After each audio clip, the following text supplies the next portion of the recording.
The moment humanity disconnected, nothing exploded. No fleets fired. No alarms echoed across the stars. No grand declaration rang through the galactic network. Everything simply stopped.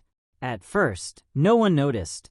The council chamber remained as it always had, vast, immaculate, filled with representatives who had spent generations perfecting the art of control disguised as order. The human delegate stood at the center, silent, hands at his sides, as the final verdict prepared to seal Earth's fate into yet another century of provisional oversight. Then the lights dimmed, not dramatically, not catastrophically, just enough that the subtle shift forced every species in the chamber to look up, their attention pulled away from the proceedings for the first time in decades. Across the chamber's central display, the network feed flickered. Once, twice, then gone. The silence that followed was not confusion. It was wrongness. The Council's systems were not designed to fail. They were redundant, layered, perfected over millennia. Trade routes, communication relays, arbitration protocols. Every thread of interstellar civilization flowed through that network, controlled, monitored, and maintained with absolute precision. Except now, it wasn't there. The human delegate didn't move. That, more than anything, made it worse. "What did you do?" one of the senior counselors demanded, their voice sharp with authority that had never once been questioned. The human didn't answer immediately. He glanced upward, not at the broken display, but beyond it, as if he could see something the others couldn't. When he finally spoke, his voice wasn't loud. It didn't need to be. "We stepped away." The word should have meant nothing. They should have been dismissed, corrected, overridden by systems that did not allow unilateral action. But no override came. Instead, something else did. Across the outer sectors, ships began reporting anomalies. Not attacks, not interference, but absence. Navigation systems that had always adjusted in real time suddenly stopped updating. Trade lanes that had been stable for centuries began drifting off alignment by fractions that didn't make sense. At first, it was minor, negligible. Then it spread. A convoy near the rim lost its routing data entirely, forced a halt in open space. A medical transport failed to synchronize with a planetary grid, delaying critical care by minutes that should not have existed. A defense array in a border system reported no input, where command authority should have been absolute. The Council scrambled. Emergency protocols activated. Backup systems engaged. Nothing connected, because the backups weren't independent. They never had been. Back in the chamber, the silence thickened into something heavier, something colder, as realization began to spread. Not through panic, but through the slow, creeping understanding that something foundational had just shifted. The human delegate remained exactly where he was, posture relaxed, expression unreadable, as if this moment had been waiting for him rather than the other way around. "You've destabilized the network," another voice said, quieter now, less certain. "Do you understand what you've done?" This time, the human smiled, not with arrogance, not with triumph, but with something far more unsettling. Clarity. "No," he said softly. "We didn't destabilize it." He let the words settle, watching as the chamber's confidence began to fracture under the weight of something it had never been forced to confront before. "We just stopped holding it together." Somewhere beyond the chamber walls, across systems that had always functioned without question, without interruption, without failure, something vast began to falter. And for the first time in recorded history, the galaxy had to ask a question it had never needed to before. What happens when the ones keeping everything running decide to leave? The first official report used the word delay. It was a harmless word, manageable, reassuring in its simplicity. Delays happened in large systems, minor inefficiencies, temporary desynchronizations. Nothing the Council hadn't corrected before with a few commands and a subtle redistribution of authority. But the second report didn't use that word. It used drift. And the third didn't use language anyone recognized at all. By the time the Council's internal networks began attempting to reconcile the incoming data, the pattern was already spreading too quickly to contain within terminology. Ships weren't just delayed, they were arriving in positions that had never been calculated. Entire fleets reported coordinates that didn't match any navigational framework, as if the invisible scaffolding that once guided them had quietly dissolved. At first, the Council blamed local systems, then peripheral failures, then sabotage, because the alternative was not something they had ever prepared for. Back in the chamber, the human delegate had not moved. Not when the first alarms appeared, not when the counselors began issuing commands into a network that refused to respond, not even when the massive central display, once a seamless visualization of galactic order, fragmented into disconnected nodes, each flickering with incomplete information.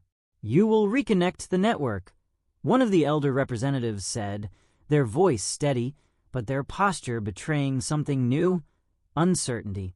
"This is not a negotiation."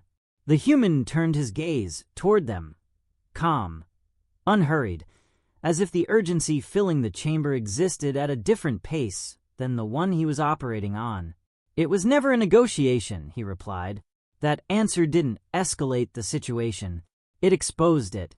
Because for the first time, the Council was forced to confront a detail it had never considered important enough to question. The network was not theirs. It had always been presented that way: structured, centralized, governed through protocols that every member species followed without exception. A system so deeply integrated into galactic life that its origins had become irrelevant. Except origins matter, and as the data continued to fragment, those origins began to surface in ways no one could ignore.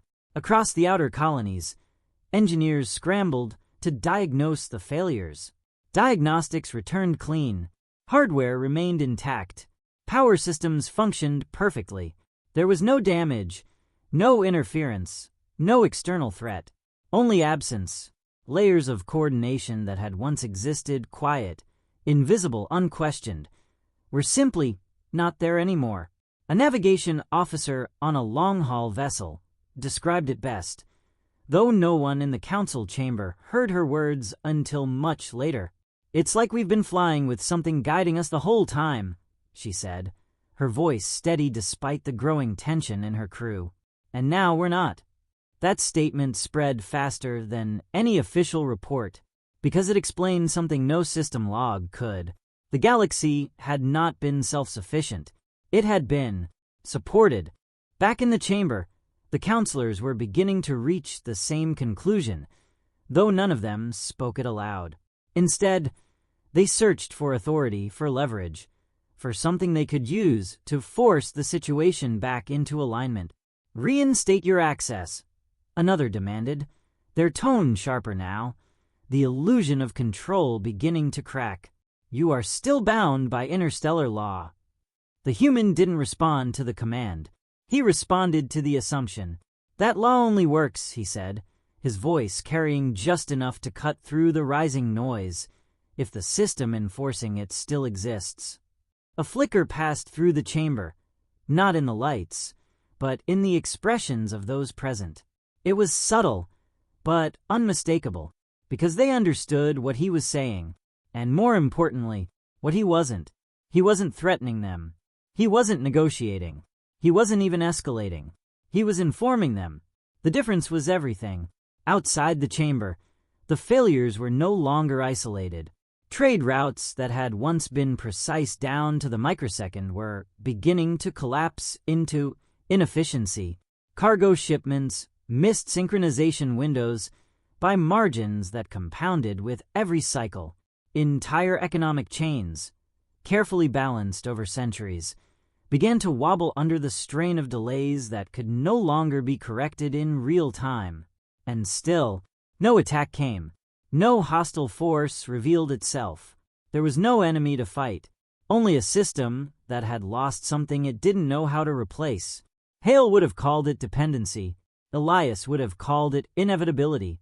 But here, in the heart of the council, it had no name at all, only consequence. One of the younger representatives, a species newly admitted into the council's structure, finally broke the silence that had begun to suffocate the room. "What did you remove?" they asked, their voice quieter than the others, but sharper in its intent. "What exactly did you take away from us?" For the first time, the human delegate hesitated, not out of uncertainty, but out of consideration, because the answer would change everything. He looked at the fractured display, at the disconnected systems, at the representatives who had spent lifetimes believing they understood the structure they governed. Then he spoke. "We didn't take anything," he said. The room stilled. He let the words settle, let the misunderstanding form, let them reach for conclusions that no longer applied. Then he finished. "We stopped providing it." The distinction landed harder than any threat, because it meant the system had not been stolen. It had never belonged to them in the first place. And as that realization spread, something else followed close behind it. A question no one in that chamber was prepared to answer. If humanity had been providing the foundation of galactic order all along, then what else had they been building that no one had ever seen?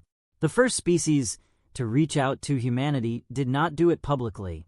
They couldn't, not because of fear of the council, but because they weren't even sure the council still had the authority to see it. The message was routed through obsolete channels, buried beneath layers of outdated protocols no one had used in generations. It bypassed official relays, avoided monitored pathways, and arrived not as a formal request, but as a quiet, uncertain signal. A test. On Earth's side, it was received instantly, not processed, not analyzed, accepted, and then ignored. That was what made it unsettling, because the galaxy had already begun to adjust to the idea that humanity had power, that they had been maintaining something vast and essential beneath the surface, that their withdrawal had consequences far greater than anyone had predicted. But this suggested something else entirely. Choice. Humanity wasn't just capable of restoring what they had removed. They were deciding not to. Across multiple systems, similar attempts followed. Minor civilizations, trade-dependent worlds, independent stations that had relied on precise coordination for survival. All of them began reaching out in ways that would have been unthinkable just days ago. And one by one, they were met with silence. Not rejection, not hostility, absence. Back in the council chamber, the reports had shifted in tone. No longer focused on technical failure or system instability, they now carried something deeper, something that couldn't be corrected with commands or protocols. Irrelevance. Trade negotiations stalled because no one could guarantee delivery timelines. Diplomatic agreements fractured under the weight of uncertainty. Entire sectors began operating independently, not out of rebellion, but because there was no longer a central structure capable of coordinating them. And still, humanity did nothing. At least, that's what it looked like, because buried beneath the growing chaos, something subtle began to emerge. A pattern. Elias would have seen it immediately. Hale would have recognized its implications. But here, among the council, it took longer. Certain systems stabilized, not broadly, not universally, but in isolated pockets, far from the core, where the effects of the collapse should have been just as severe, if not worse. A mining colony on the outer rim reported restored navigation alignment. A medical convoy that had lost synchronization suddenly found its routes recalibrated, its timing precise, once again. A cluster of independent stations began exchanging data seamlessly, as if the underlying network had quietly reassembled itself around them. The council seized on it instantly. "Identify the source," one of the senior representatives ordered, their voice sharp with renewed urgency. "Find the node responsible for these restorations." But there was no node, no central hub, no identifiable system that could explain the sudden return of functionality. Only a pattern, and patterns could be followed. It took time, too much time, given the rate at which everything else was unraveling. But eventually, the connection became impossible to ignore. Every stabilized system shared one thing in common. They had not appealed to the Council. They had not demanded assistance. They had not attempted to restore the old order. They had simply adapted, changed their operations, rerouted their dependencies, abandoned protocols that no longer functioned, and replaced them with something else, something simpler, something that did not rely on centralized control. The realization spread slowly at first, then all at once. "They're helping them," one of the counselors said, the words carrying a mixture of disbelief and something dangerously close to anger. Selectively, the human delegate did not confirm it. He didn't need to, because the evidence was already there. Humanity had not abandoned the galaxy. They had redefined their role within it, not as a foundation everyone relied on, but as something far more dangerous. A variable. "They're choosing who gets access," another voice said, quieter now, more measured. "Based on what criteria?" No one answered, not because the answer didn't exist, but because it was becoming increasingly clear that whatever criteria humanity was using, the Council no longer met it. Outside the chamber, the consequences intensified. Systems that had once functioned under the assumption of guaranteed support were now forced to confront their own limitations. Some adapted, some failed, some fractured into smaller, independent structures that operated on entirely new principles. And in every case where adaptation succeeded, human systems appeared, not announced, not declared, integrated, invisible. The galaxy began to change, not through collapse, through divergence. And at the center of it, the Council stood as something it had never been before. Not the authority, not the foundation, but an outdated structure struggling to understand a system it had never truly controlled. One of the younger representatives, the same one who had questioned the human earlier, leaned forward slightly, their expression no longer uncertain, but focused. "You're not withdrawing," they said, their voice steady despite the implications. "You're filtering." The human met their gaze. For a moment, the chamber held its breath, not in fear, but in anticipation of confirmation. And then, for the first time since this began, he answered with something more than deflection. "We're aligning," he said. The word landed differently, not as an explanation, as a warning, because alignment implied direction, choice, purpose, and if humanity had chosen a direction, then everything happening now wasn't reaction. It was execution. The young representative didn't look away. "And what happens to those who don't align?" The human's expression didn't change, but something behind it did, something that had been there from the beginning. Calm, certain, unyielding. "They find out," he said quietly, "what the galaxy looks like without us." The silence that followed was heavier than anything that had come before, because for the first time, the Council understood. This wasn't collapse. This wasn't chaos. This was selection. And somewhere beyond the systems that still functioned and the ones that were failing, beyond the structures that were adapting and the ones that were breaking, something new was taking shape. Not visible, not declared, but undeniable. And the question that followed was no longer about what humanity had done. It was about what they were building, and whether anyone else would be allowed inside. The first fleet to test humanity did not announce itself. It didn't need to. Power in the old order had always been demonstrated through presence alone. Massive warships emerging at the edge of contested space, weapons silent but ready, their sheer scale enough to bend negotiations before a single word was spoken. That was how the Council maintained control when diplomacy failed. That was how things had always worked. So when the Dominion Armada, entered the outer systems, quiet, deliberate, unmistakable in its intent. No one in the council chamber questioned what it meant.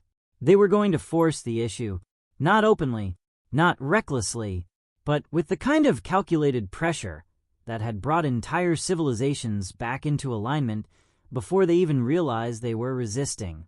A show of force, a reminder, a correction, and for a brief moment, it almost worked. Across the affected sectors, smaller systems hesitated. Trade routes faltered further.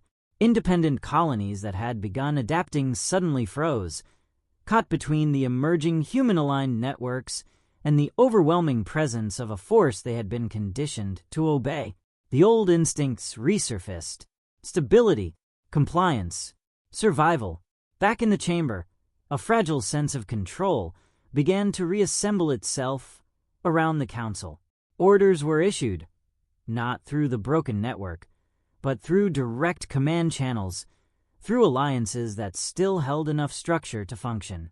Contain the spread, one of the senior counselors instructed, their voice regaining some of its earlier authority.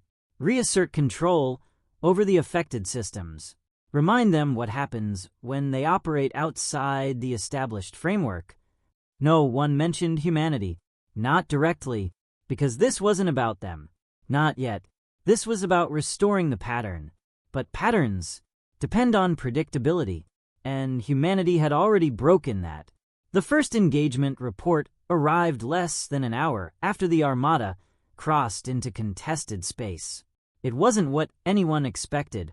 No shots fired, no direct confrontation. Instead, the fleet reported a loss of synchronization, minor at first, a fractional delay between command inputs and system responses, navigation adjustments taking milliseconds longer than they should, communication signals arriving slightly out of phase, just enough to create friction in coordination. Nothing critical, nothing that would stop a fleet of that size from operating, but enough to be noticed. The Dominion Command dismissed it as interference, environmental anomalies, residual instability from the network collapse. Adjustments were made, redundancies engaged. The fleet advanced. The second report came minutes later. The delays had increased, not exponentially, not dramatically, but consistently. Every system, navigation, targeting, propulsion, was now operating just slightly out of sync with the others. Orders executed, but not perfectly aligned. Formations held, but with subtle irregularities that disrupted the precision the Dominion relied on. Still manageable, still correctable. Until the third report. This one didn't come through official channels. It leaked, a fragment of internal communication, picked up by independent monitors and relayed across the fractured remnants of the galactic network. "We're not losing control," the message said. "We're losing cohesion." That distinction spread faster than any sanctioned report because it revealed something no one had considered possible. The fleet wasn't being attacked. It was being uncoordinated. Back in the council chamber, the reaction was immediate. "That's impossible," one of the military advisors stated, their voice sharp with disbelief. "You cannot disrupt a fleet of that scale without direct engagement." The human delegate didn't respond. He didn't need to, because the data was already proving otherwise. Across the contested systems, the Dominion Armada continued its advance, but its movements were no longer precise. Ships drifted slightly out of formation. Timing discrepancies compounded with each maneuver. Targeting systems recalibrated constantly, struggling to maintain alignment with data that refused to stabilize. Individually, each ship functioned perfectly. Together, they didn't. "They're interfering with coordination," the advisor said, their tone shifting from disbelief to urgency. "Find the source. Isolate it. Remove it." But there was no source. No signal. No identifiable point of interference. Only absence. The same absence that had taken down the network. The same absence that had begun to unravel the structure of the galaxy itself. The realization hit the chamber in waves. This wasn't an attack. It was a consequence. The Dominion fleet, like every other system in the galaxy, had been operating with support it didn't know it had. Micro-adjustments, real-time corrections, invisible layers of coordination that ensured precision across vast distances. Human layers. And now, they were gone. The fleet wasn't failing because it was being disrupted. It was failing because it had never truly functioned independently. Outside the chamber, the situation escalated. The Armada attempted to compensate, shifting to localized control protocols, tightening internal systems, reducing reliance on external inputs. For a moment, it stabilized. Then something changed. Not in the fleet, in the surrounding systems. Independent colonies that had previously hesitated began to move again. Trade routes, those that had adapted, those that had aligned with the new human-supported networks, continued operating with increasing efficiency, while the Armada slowed. The contrast was undeniable and dangerous. "They're making a point," the younger representative said quietly, their voice cutting through the rising tension. "Not by stopping the fleet." They paused, watching the data unfold, but by showing what happens when you operate without them. The human's gaze shifted slightly, acknowledging the observation without confirming it, because confirmation wasn't necessary. The message was already clear. Power wasn't being taken, it was being redefined. The Dominion Command saw it too, and unlike the Council, they acted on it. The next transmission from the fleet wasn't a report, it was a decision. "We're escalating." Those two words rippled through the chamber, through the fractured network, through every system that still had the capacity to listen. Because escalation meant force, real force, not pressure, not demonstration, war. For the first time since humanity stepped away, the possibility of direct conflict became unavoidable. All eyes turned to the human delegate, waiting, measuring, expecting a reaction. He didn't move immediately. He didn't speak. But something shifted in the room the moment he lifted his gaze. Not fear, not hesitation, something far more unsettling. Readiness. And when he finally spoke, his voice carried none of the urgency that filled the chamber. Only certainty. "You can try," he said. The simplicity of it landed harder than any threat, because it wasn't defiance. It was acknowledgement, as if the outcome had already been considered, calculated, accepted. The Dominion fleet began to reposition, weapons systems aligning, formations tightening as much as they could under the growing strain. Across the galaxy, systems watched, waiting, because this would answer the question no one had been able to resolve. What happens when force meets something that doesn't need to fight back? The first targeting locks engaged. The countdown to engagement began. And somewhere beyond the visible spectrum of power, beyond fleets and weapons and strategies that had defined conflict for centuries, something else moved. Quiet, invisible, already in place. And the Dominion had no idea what it had just stepped into. The Dominion fired first. They had to. Anything else would have been hesitation. And hesitation was the one weakness their doctrine did not permit. Across the fractured void, their formations tightened just enough to deliver a coordinated strike, energy signatures aligning as weapons charged in precise sequence, despite the growing instability in their systems.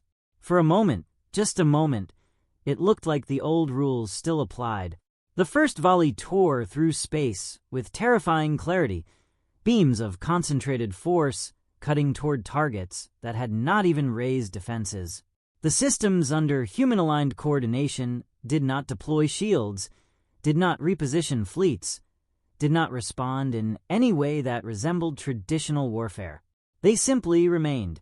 The impact should have been catastrophic. Instead, it missed. Not dramatically, not in a way that could be explained by evasion or countermeasures. The trajectories were correct, the calculations flawless, The weapons functioned exactly as designed, but the targets weren't where the Dominion believed them to be. A fraction off. A deviation so small it shouldn't have mattered.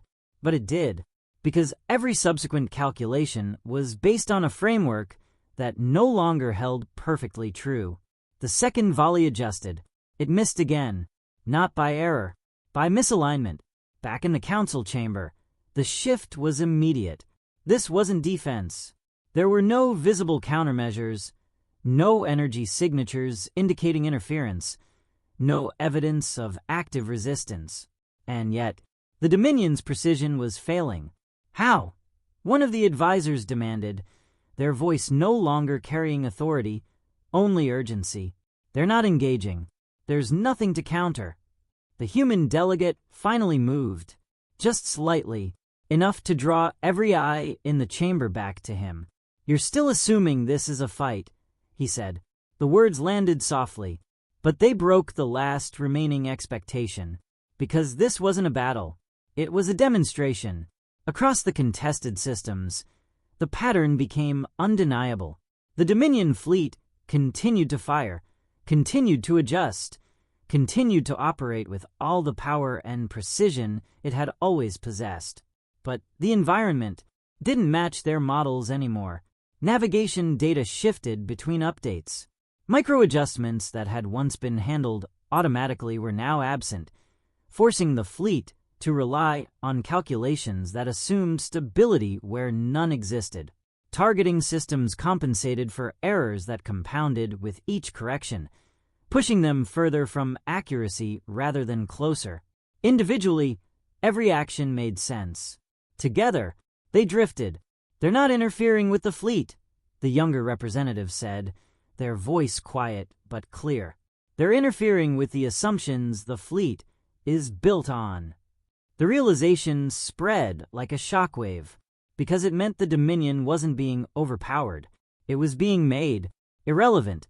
The third volley didn't fire, not because the fleet lacked capability, because the command hesitated. For the first time, a delay, barely measurable, but unmistakable. And in that delay, something else became visible. Human presence, not as fleets, not as warships, but as structure. The systems that had stabilized earlier, the ones operating under the new, unseen network, began to reveal patterns of coordination that the Council had never been allowed to observe before. Trade routes shifted dynamically, adjusting in real time without centralized command. Resource distribution adapted to changing conditions with a precision that exceeded anything the old network had ever achieved. And at the center of it, no authority, no control, only alignment. They didn't rebuild the system, Hale would have said, if he had been there. They replaced the need for one. The Dominion command saw it too, and unlike the Council, they understood the implication immediately. This isn't a collapse. A fragment of their internal transmission leaked, carried across unstable channels that no longer filtered information the way they once had. It's a transition. That word spread faster than fear, because it reframed everything. Humanity hadn't walked away from the system. They had outgrown it. Back in the chamber, the human delegate finally stepped forward, closing the distance between himself and the central display, which now showed a galaxy no longer unified, but not broken either. Divergent, multiple systems operating under different principles, some failing, some adapting, some thriving, and all of it connected, not through control, through choice. "You built a structure that required compliance," the human said, his voice calm, measured, carrying through the chamber without force. "We built one that works without it." No one interrupted him, because no one could. The evidence was everywhere. The Dominion fleet, once the embodiment of control through power, now drifted at the edge of irrelevance, unable to engage an opponent that refused to exist within the parameters of conflict. The Council, once the center of coordination, now struggled to even understand the systems it had claimed to govern. And humanity was no longer reacting. It was leading. The younger representative leaned forward slightly, their gaze fixed not on the human, but on the shifting patterns across the display. This wasn't a contingency, they said. This was the plan. The human didn't deny it, because denial would have been unnecessary. Every action, every absence, every choice humanity had made since the moment of disconnection had been part of something larger, something intentional. You prepared for this, another counselor said, their voice quieter now, stripped of accusation, replaced by something closer to realization. Long before today, the human turned his gaze toward them. Yes, he said, no elaboration, no justification, just truth. The chamber fell silent again, but this time it wasn't suffocating. It was clarifying, because the question had changed. It was no longer about what humanity had done, or how they had done it. It was about what came next. Outside the chamber, the Dominion fleet began to withdraw, not in defeat, in recognition, because there was nothing left to engage, nothing to overpower, nothing to control. And in that withdrawal, something shifted across the galaxy, not through force, through perception. The old order was no longer inevitable. The new one was already here. The human stepped back, returning to his original position as if nothing had changed, as if the galaxy outside wasn't in the middle of redefining itself. But his next words ensured that no one in that chamber could pretend otherwise. This is the part you didn't prepare for, he said quietly. No one spoke. No one moved, because they already knew. He wasn't talking about the collapse, or the transition, or even the loss of control. He was talking about something far more unsettling. What happens, he continued, his voice steady, when the rest of the galaxy realizes they don't need you anymore? The question hung in the air, unanswered, because outside the chamber, that realization was already spreading, and the Council had just become the last to understand it. The Council did not collapse. It retaliated, not with fleets, not immediately. That would have meant acknowledging the shift too soon, admitting that power had already slipped beyond their reach. Instead, they reached for something older, something quieter, something they had relied on long before humanity ever entered the galactic stage. Control through dependency across the remaining centralized networks, what little of them still functioned. The Council enacted a full-spectrum isolation protocol. Trade authorizations were revoked, transit clearances suspended, communication pathways restricted to verified members only. Entire regions were flagged as non-compliant and cut off from what remained of the official infrastructure. It was precise, targeted, and devastating, because while humanity had built something new, not everyone had reached it yet. The first to feel it were the edge systems, the ones that had hesitated, the ones that had tried to balance between the collapsing order and the emerging one. Their trade routes vanished overnight, their supply chains fractured, essential resources stalled in transit, trapped in bureaucratic dead zones that no longer aligned with reality. For a brief, brutal moment, the Council's strategy worked. Panic returned. Not universal, not overwhelming, but enough. Signals flooded outward from isolated systems, desperate, unstructured, uncertain. Requests for assistance, for reconnection, for any form of stability that resembled what had existed before. And this time, humanity answered, but not in the way anyone expected. The responses didn't come as restorations of the old network. There were no centralized reactivations, no attempts to rebuild what had been lost. Instead, new pathways appeared, temporary at first, then stabilizing, linking systems directly to one another without passing through any central authority. Decentralized, adaptive, alive, ships that had been stranded found new routing data, not from a single source, but from multiple overlapping inputs that adjusted in real time. Medical convoys rerouted through chains of independent stations, each contributing a piece of the solution without needing full coordination. It was inefficient, messy, and it worked. Better than anything the Council could re-establish. Back in the chamber, the shift was immediate and undeniable. "They're bypassing us," one of the counselors said, their voice low, controlled, but carrying the weight of something breaking beneath the surface. "They're rebuilding connectivity without centralized authority." The human didn't respond. He didn't need to, because the evidence was no longer subtle. It was overwhelming. The Council's isolation protocols, designed to force compliance, were instead accelerating the transition. Every system cut off from the old network became a candidate for the new one. Every restriction created pressure, and pressure drove alignment, not through force, through necessity.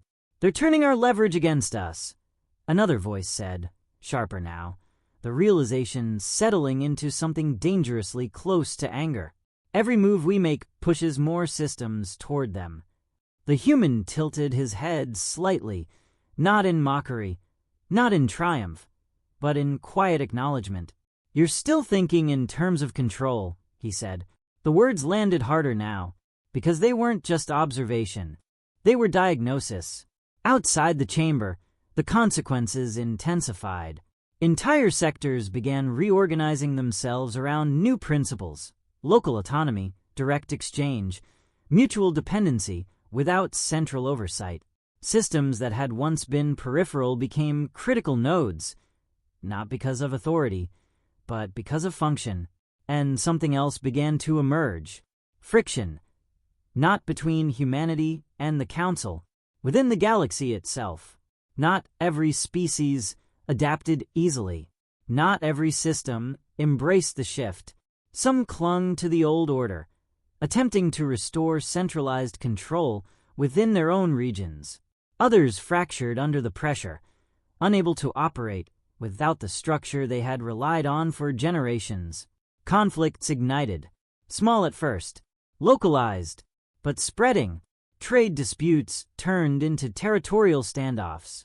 Resource shortages escalated into direct confrontations.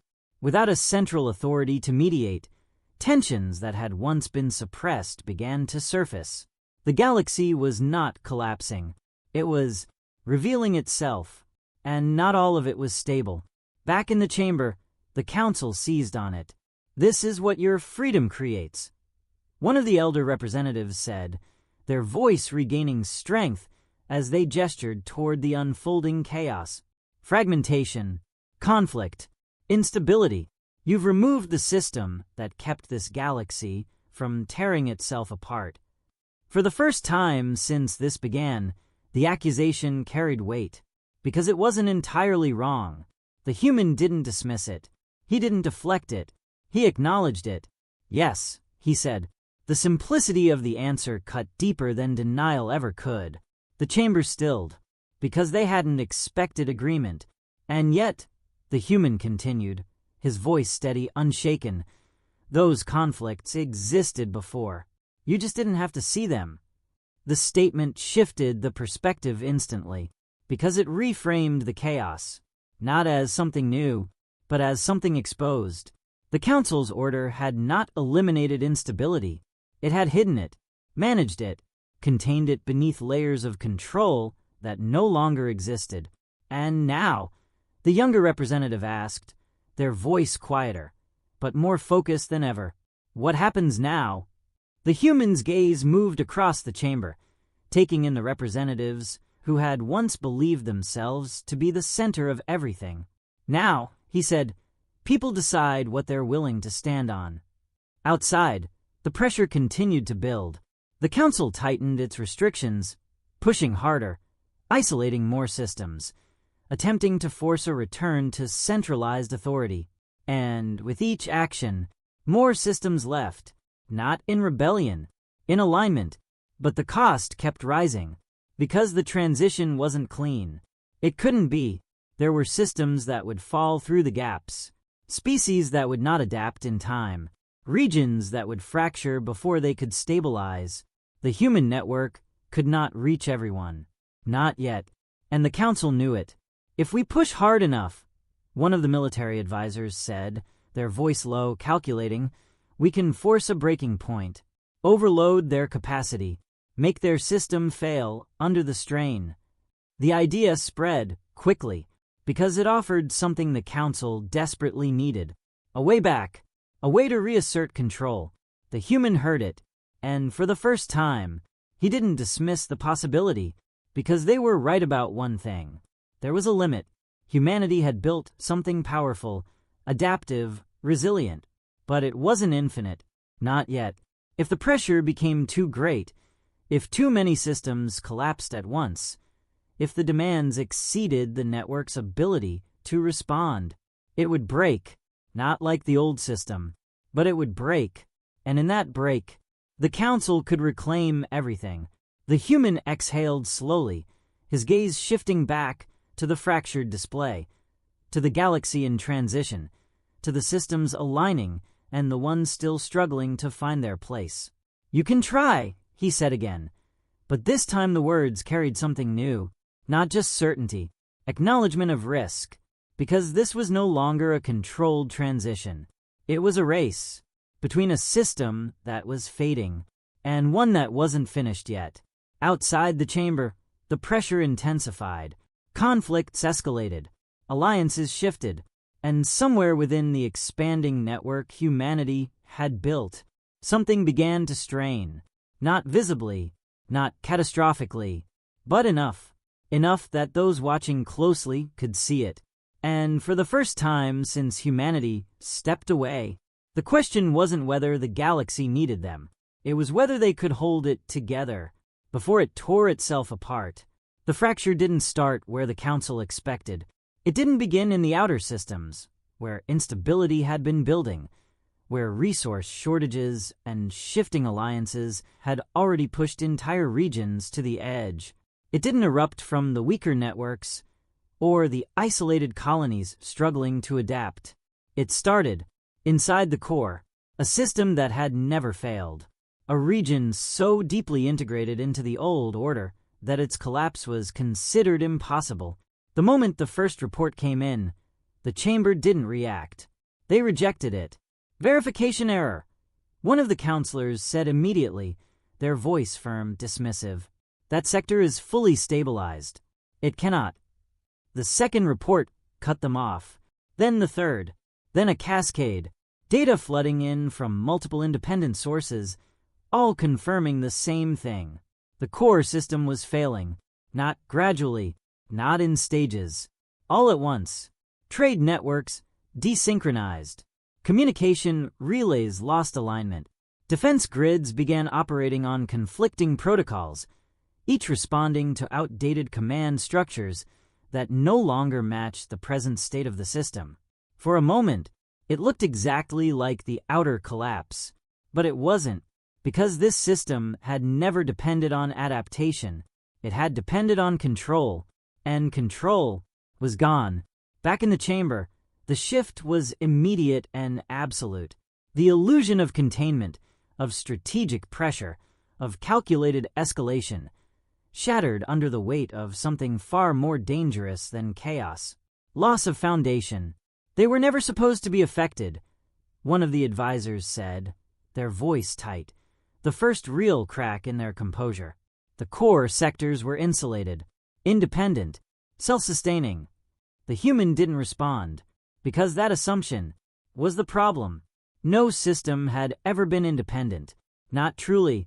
The Council had believed the core worlds were stable, because they were strong, because they were central, because they were protected by layers of infrastructure and authority. But strength had never been the factor. Support had, and now it was gone. The realization spread through the chamber in silence.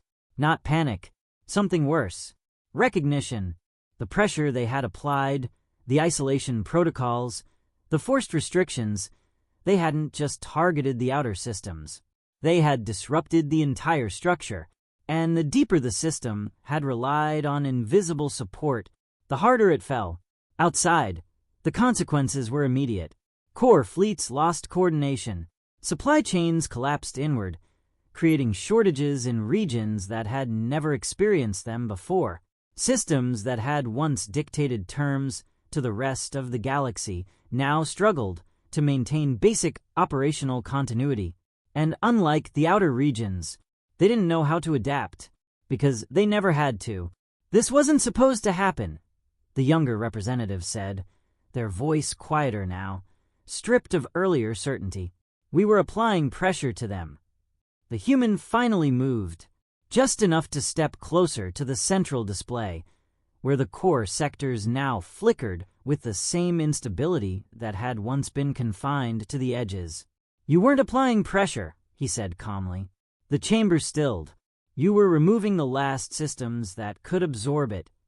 The distinction landed with devastating clarity, because the Council's strategy had not just failed, it had inverted. Every restriction, every attempt to force alignment, had weakened the very structure they were trying to preserve. The outer systems, forced to adapt, had found new ways to function.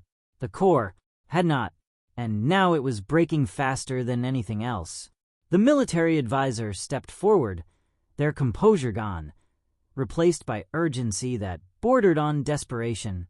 "We need to stabilize the core sectors," they said. "Re-establish centralized control before the collapse spreads further. If the core fails—" "It already has," the human interrupted. "No force, no raised voice, just truth, because the collapse wasn't a future event. It was happening now." The chamber fell silent again, but this time it wasn't heavy.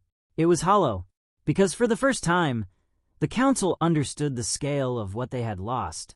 Not authority, not control, capability. They no longer had the systems to fix this, and the systems that did exist were not under their command. All eyes turned to the human, not with expectation, with something far more difficult to accept: need. He saw it. He didn't acknowledge it immediately. Instead, he looked at the display, at the collapsing core sectors, at the systems still holding together at the edges, at the new networks forming in real time, adapting faster than anything the old order had ever allowed. Then he spoke. "There's still a choice," he said. The words hung in the air, fragile and immense at the same time, because choice had not been part of the Council's framework.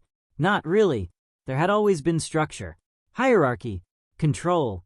Choice had been managed, defined, limited. Now it was the only thing left. What choice? One of the elder representatives asked, their voice quieter than it had ever been, stripped of authority, of certainty, of everything that had once defined it. The human turned to face them fully, not as a delegate, not as a subordinate, as an equal. "You can keep trying to hold on to what's already gone," he said, "or you can become part of what's replacing it." The implication was clear: not surrender, not defeat, alignment. The younger representative leaned forward, their expression focused despite everything unraveling around them. "And if we don't—" The human didn't hesitate. "Then you learn what it's like," he said, "to exist in a system that doesn't need you." The words landed harder than any threat, because they weren't hypothetical anymore. The core sectors were already experiencing it.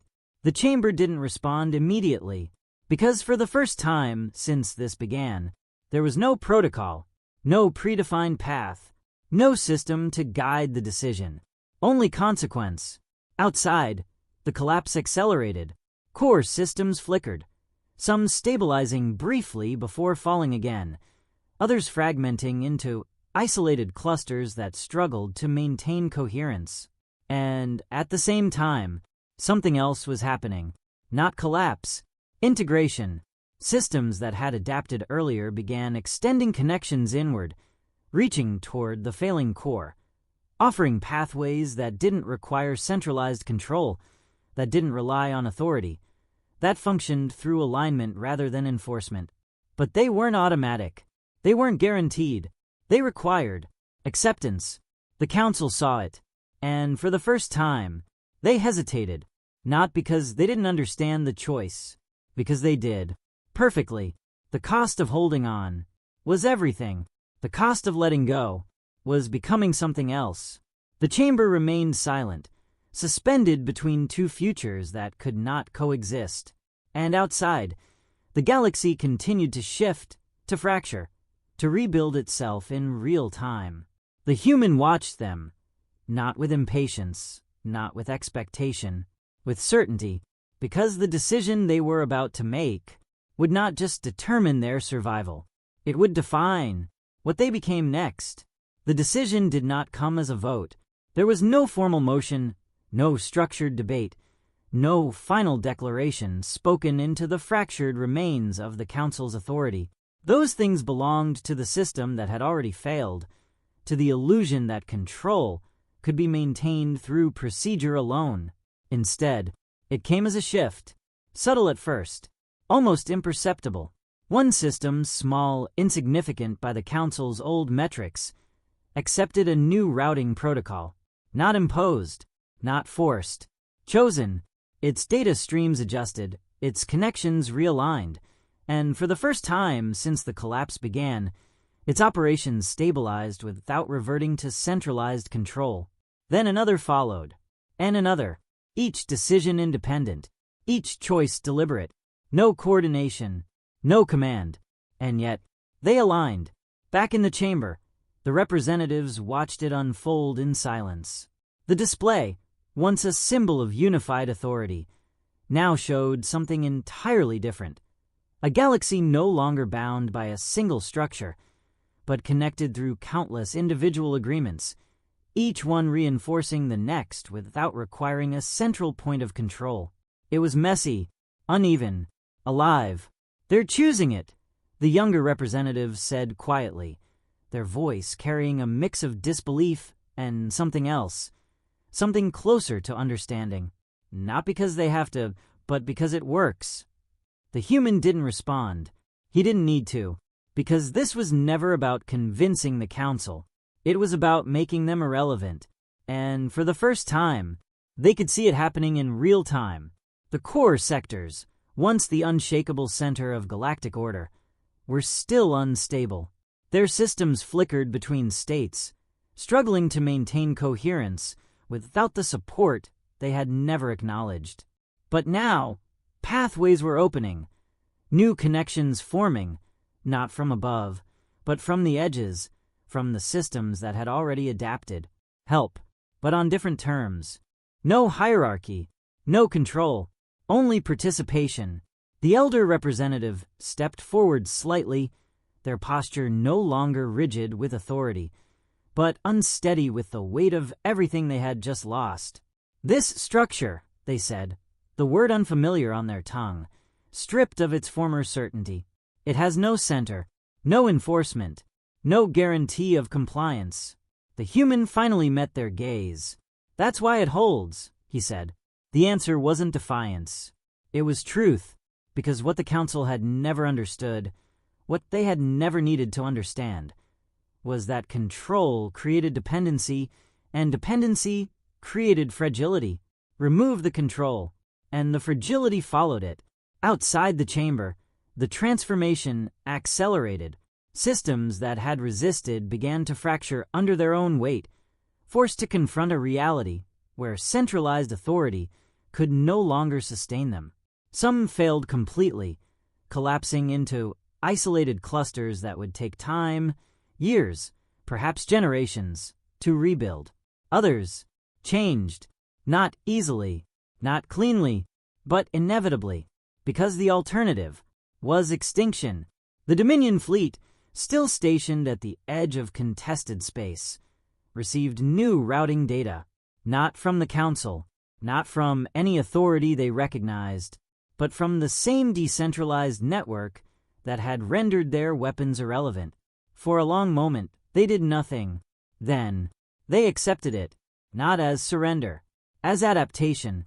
The signal propagated outward, rippling through systems that had once stood in opposition, each one making the same decision for its own reasons, under its own conditions, not unified, aligned. Back in the chamber, the shift was complete. The Council still existed, its members still stood, but the structure that had given them meaning, that had defined their authority, that had allowed them to shape the galaxy through control, was gone, replaced not by another power, but by something they could not command. The younger representative looked at the human, not with accusation, not with fear, but with something far more difficult to confront. Respect. You didn't just leave, they said. You built something that makes leaving possible. The human considered that for a moment, then nodded. Yes. No elaboration, no justification, because none was needed. The elder representative exhaled slowly, their gaze returning to the display, to the shifting network of connections that no longer required their approval. And us? They asked, the question carrying the weight of everything that had come before. What happens to us? The human didn't hesitate. That depends on what you choose to become, he said. The answer wasn't comforting. It wasn't meant to be, because for the first time, the council was no longer an authority. It was a participant, and participation required something it had never needed before. Change.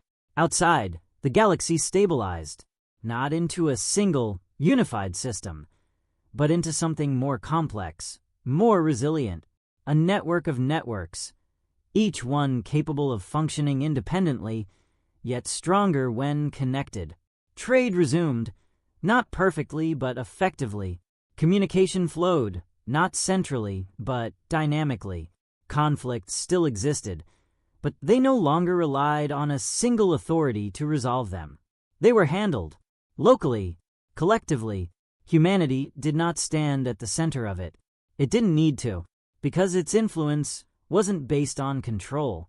It was based on contribution, on presence, on the quiet certainty that the systems they had built could function without forcing anyone to rely on them.